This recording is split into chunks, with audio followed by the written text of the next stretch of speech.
Mr. President. Parang walang nangyari. Yan po ang statement ng ating butihing Senadora Risa Hontiveros. Siguro po, para sa inyong mga wala dito, pero para sa amin na nandito, napakaraming nangyari. Takot na takot po ako na kailangan ko na magpaalam sa mga anak ko.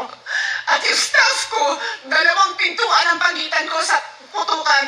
Yung staff ko na si Claire, na 20 years na sa akin, nandun siya sa labas. She has a 12-year-old son. Kinuwento niya sa akin later na tumatakbo siya, hindi niya alam kung saan siya pupunta. Kaya para sabihin niyo na walang nangyari. Napakasakit para sa aming lahat na nandito. And as I said, 2 pintuan na nagpo-protect sa akin sa putukan. Pero yung media, yung Senate staff, yung hindi naman makauwi din, silang security, silang elevator, women and boys natin, nandoon po sila. So dear colleagues, napakarami nang nangyari. And one more thing, wala ho akong sinisisi.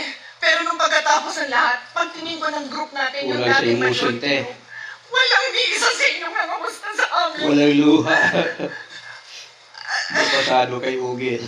Some of you I've known for 20 years, 10 years, and I didn't even hear any of you say, kamusta na kayo dyan? Basahin mo yung rosat eh. Sobrang sakit. Nandun So yung yun mga ang misis, masasabi di ko, ba? yes, I am very Yes. ready to share my story, to ask Ay, questions. ginawa yung Pero kung tanga. wala ho kayo dito, huwag niyong questionin yung mga nangyari sa mga nandito. Booking Pero nandito natin. kami, kasama ng staff namin, Senate staff.